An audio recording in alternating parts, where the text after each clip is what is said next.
Matondo bandeko balandi tupesi bino ba yenge tino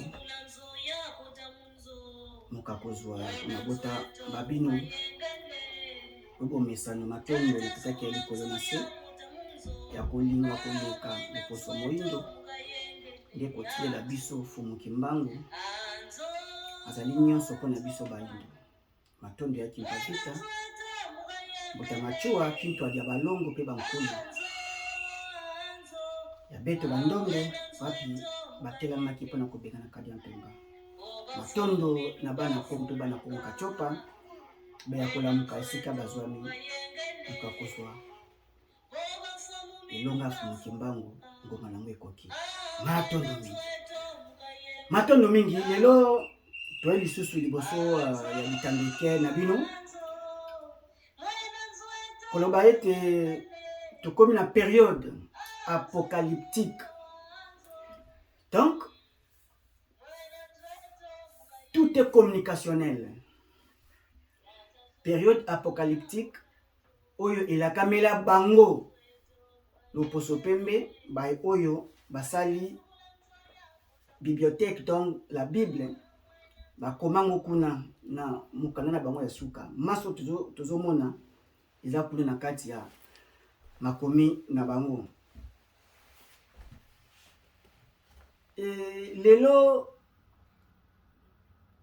mokili epai ekomeleli esengelaki bayindo balamuka makasi penza makasi mingi esengelaki pena ba dirigeant africain interpeller bango balamuka makasi kasi tonga ya aliénation, tonga ya christianisme, tonga ya islam elekaki makasi tina mwana épinière. Donc kolala ya moto moyindo za makasi nde bazokoka te bongo kolamuka na pongi atako ba grand événement ya histoire ezoleka. Mais l'homme noir aza na kati ya distraction kaka nde pasi na beta na biso na ba population wapi oyo toza ko espérer bonne vie bien-être ya lobi ezoya surtout bandango lelo te. Mongunya ya Afrique eza bongo loposo oyo aza kokesana na loposo moyindo nde faiblesse ya Afrique ezosala ete badomine biso du jour au jour. Autant des années nyonso ezoleka na sous domination, peuple dominé et soumis, peuple africain. Ingeta kasi lelo période oyo bakomi na autodestruction na bango moko. Bazikaka na moto Sodome et Gomorrhe parce que mabeli kaki bango. Bazindaka na mai parce que mato mangongi na bango na Noé et babetamaka na nzala pamba te mabele na bango bayebaki te na kolona ndiye baki koluka bilei na Égypte antique époque Joseph wapi oyo ekutaka patriarche na bango Jacob. Sikoyo les trois événements nyonso wana esangani po ebeta bango.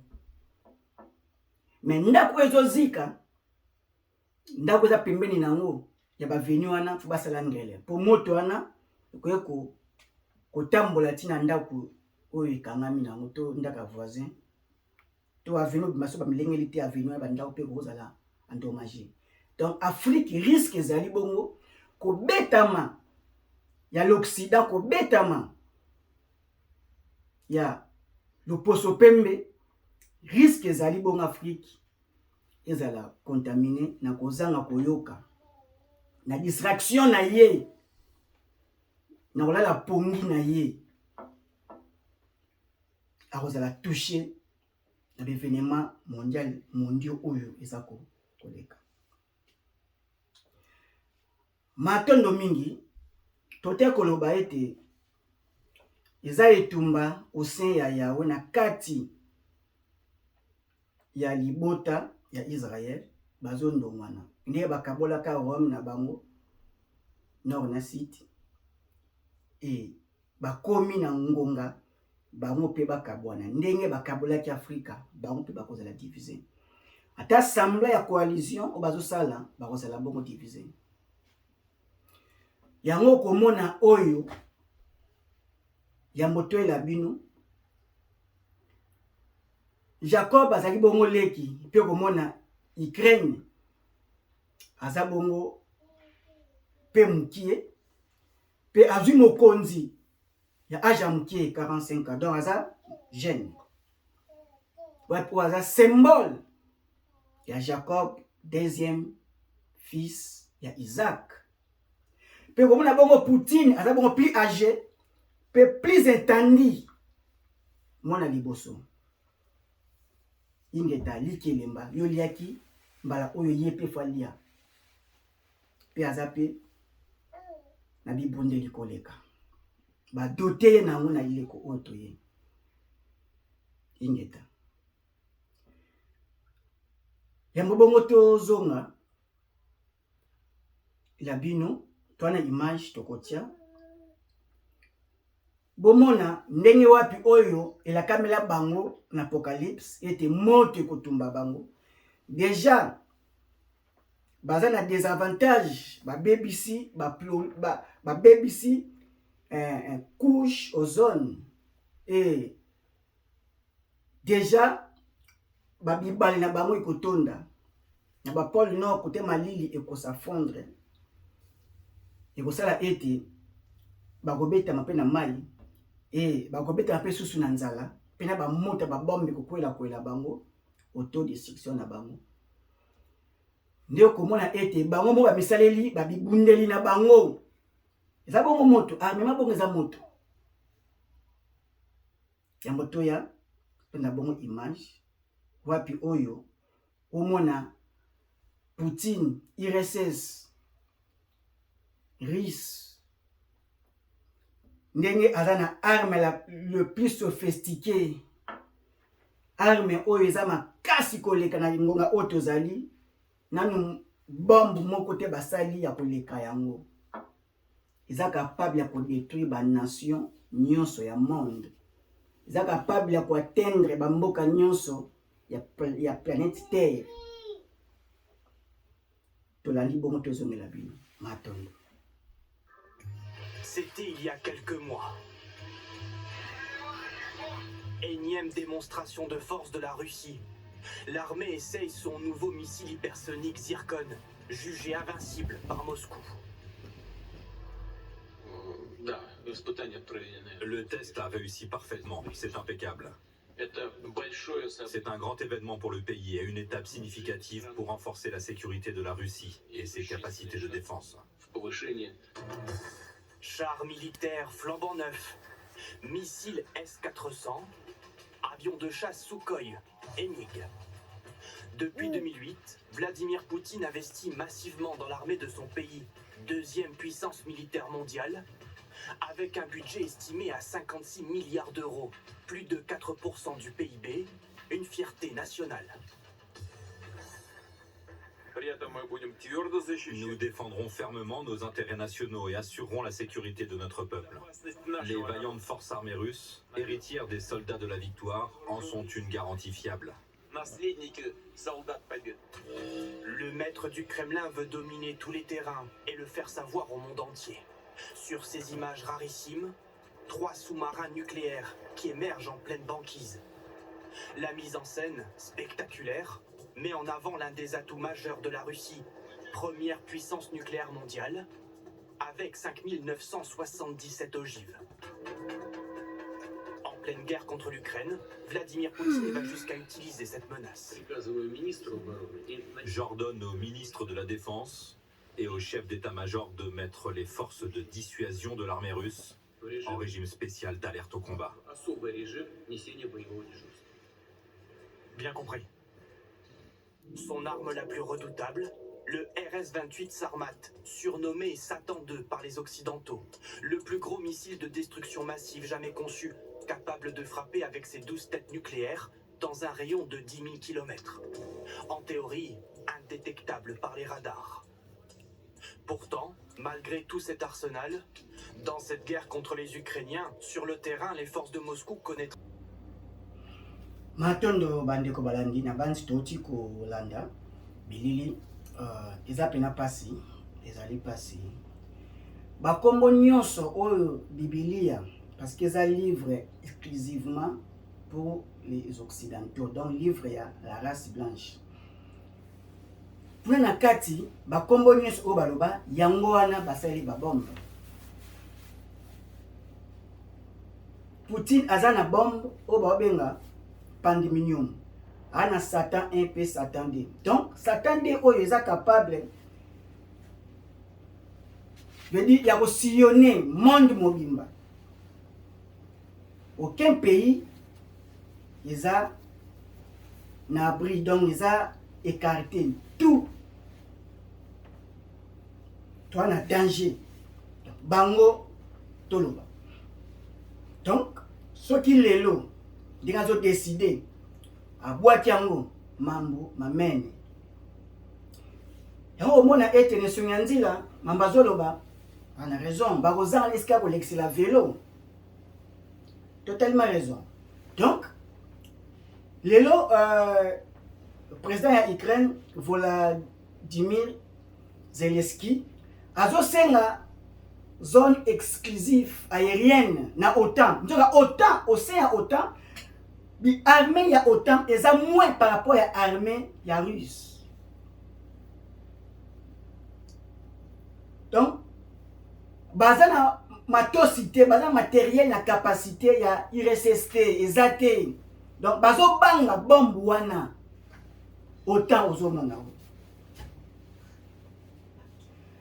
Na cette époque, Ukraine pour eza zone où ezaki industrialisée, ça ba mboka oyo ya Union soviétique, ba ki bloc avant démembrement et salement. Aba shit. Époque ya Olivachev et Salema balaka eloko moko. Nde ba bénéficier ki bisalelo mingi. Balinga ki ba poursuivre bibundeli oyo arme nucléaire. Grande-Bretagne na États-Unis ba ebisi bango botika et ba komisango nucléaire civil et ba produit ka courant. Qui est pour protéger Bino. Mais les lots, comme incapable de protéger l'Ukraine. Ils ont fait face à Yemoko. Pambate, ils ont tel danger, ils ont mis Koya, ils ont pété. Même alors qu'il a osé, a interféré à Kokate. Et Poutine a répondu à l'objet, il a collé dans zone exclusive aérienne, ils ont belligérant. Donc, ils ont allié à guerre. Et à frapper. Bazobanga déclenchement de troisième conflit, troisième guerre. Mais ata babangi est inévitable. Donc destruction du monde occidental. Bana fumukimba mbana bandombe.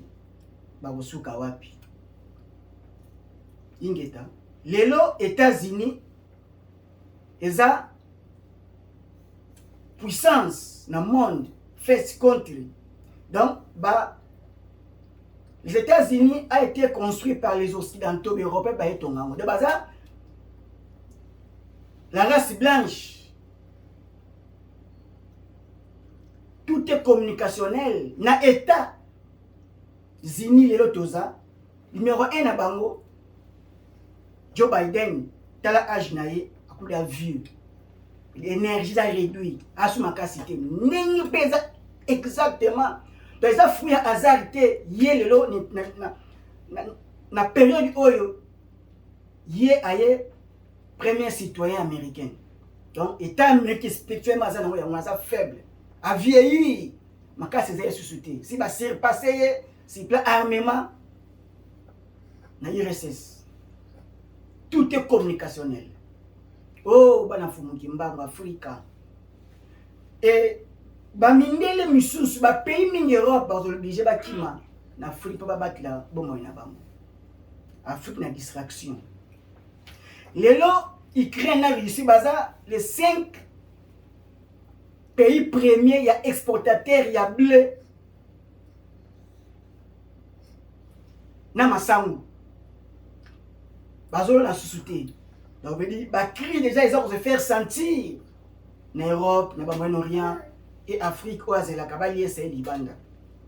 Omoni da batonda na loboko ya muninga te e batambola na loboko na makolo ya muninga te. Même moi no boti c'était période comme oboya moboti ali esayi comme oboya ko simba ye ko tambola ma Afrique jusqu'à preuve du contraire ba simba ye atambola ba oli sakaka Afrique. Biso la population to la mukangonga ekoki tata mokeli asala kana bato alobaka na nzela ya bato pona kolamuka ya libota na ye ngonga ekoki to valoriser mabele pamba te nzala ekoya tozonga bamboka na biso pamba te losa oyo guerre oyo suka nango ezala général total ne bango baza koprédire déjà ekomama na mikanda na bango bilaka suka nango seli kokisi bakomi na période apocalyptique na bango déjà ekoki destruction ya monde occidental et Afrique a tout préparé nini Congo waza bongo gâchette ya Afrique tane Congo ezali longembo o Congo ayambaki ya mfumuki mbango po angengela po angengisa Afrique centrale pa angengisa Afrique mobimba pe angengisa bana bandombe skani so bazali tala Congo na obscurité ignorance na mboka Congo poto zongela bino tolandi image oyo ya suka tozongeli bino totala ita oyo Congo aza nango mawa pe pasi na motema mboka mvuluzi matondo mingi.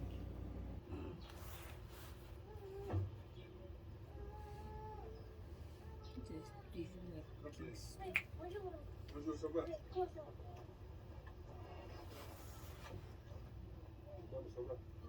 Bonjour. Grand pays.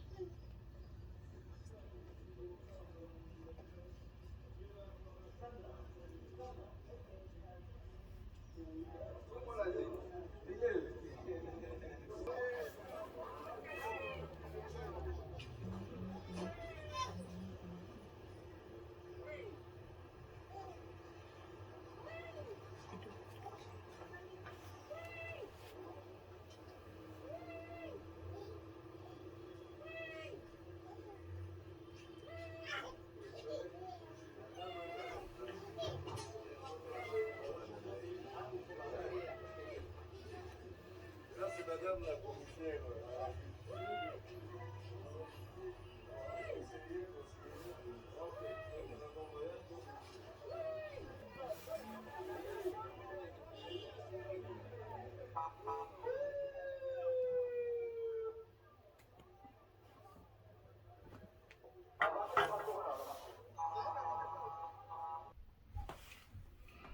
matondo bandiko balandi tozongeli bino lisusu tolo bango mingi tout est communicationnel donc nyonso eza communication ba image oyo eza pasi pe mawa komona lelo bana bilaka kokambama na bato oyo ya motindo oyo eza bongo pasi mingi bayambi toyebi te Baptiste bon tout le belango bongo na moment oyo mokili eya na ba problème c'est bon bolika ba solution ba problème mokili zo traverser ba guerre bongo ezali mais mboka mfumuki mbango ya bilaka okoya komona ete baosamaka na vendi lokola baye tobeka bango kombo nini ya kolala ya kodroge ya kolangwa donc degré ya ignorance eza makasi oyo baza ba ivoirien petit pe soki na edoski yao soki baye victime na bango est-ce que comme événement oyo même ko mobiliser la police oyo toana manque affectif na est guerre ezali oyo wapi batu pena bakalaka costume cravate to pesa lango pena to pesa kantina na tenue wana officiel ya moni costume cravate et tenia le poso pembe nde tenia buzoba tozo na molato na biso nde kimayele lolenge population même azingi mutukaedi bazo comprendre te nini sengi bongo basala balanda et ba koti na distraction et ba politicien ville province capitale ya République démocratique du Congo Kinshasa mutu pa ba situé fandi et na degré d'ignorance ya boye tout est communicationnel donc état mboka ezali ingeta ni sonanzila mbaye mbaye susu bana raison et Kinshasa c'est ville maudite ingeta milimo mabele kimingi état oyo ba yambi petit pe lolenge ya tainaza lolenge bongo ba dirija baza bana mikie baza mukie na molimo et lolenge ba yambi Donetski yaou et lolenge bongo bango baza intéressé na sexualité tozo pesa raison na nkonzi ya kala ya Frigicide Peter Bota abi le cerveau noir est capable de diriger azako komona makambo na sens ya sexualité kaka pesa mundu kia kobomana bango na bango et tozo pesa bango raison comment tokoki ko sala makambo na toute ignorance ya makasi boye te ngwa oyo tokomi ba diaspora bana bilaka bana fumuki mbango to intéressé na politique to kote na mutuka foto za contrôle ya volant so zaka libande ya mutuka et ba simbi volant ba kotambusa mutuka na nzela elongo ba nite danger ba tibani kata mutuka foto to bikisa eleko oyo tokomi ya bilaka e lekate ingeta pasi eza makasi to lona to bokola to za précaution Kongo aza na nyonso oyo lelo risazwi respect na mukili ba bombe nyonso oyo basali matière première na Kongo ezali sika robeta kaka liboko na mesa mukonza liboko na mesa ba scientifique baza kosala quelque chose na Congo pour Congo zwa tombo nango to le na distraction bana Congo to simbana na bomoko ngonga ikoki fumuki mbango to tie na centre mukili ekende na chute libre Congo to simba fumuki mbango potobika nzembo oto tieza mapasi pe mawa fumuki mbango afungela biso ekuke na balongo bakoko tokota po libanda kufa ezali banda fumuki mbango kufa ezali matemba ndiko balandi to soki sina komba fumuki mbango matondo